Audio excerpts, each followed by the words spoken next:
شجرة الزقوم طعام الأثيم كالمهل يغلي في البطون كغلي الحميم خذوه فاعتلوه إلى سواء الجحيم ثم صبوا فوق رأسه من عذاب الحميم ذق إنك أنت العزيز الكريم.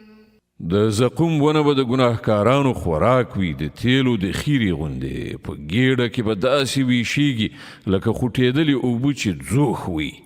اوبه ویل شي دی ونیسئ او په رسوایي سره یې د دوزخ منځ ته راکاږئ او پر سر یې د خوټېدلو اوبو عذاب ور واړوئ.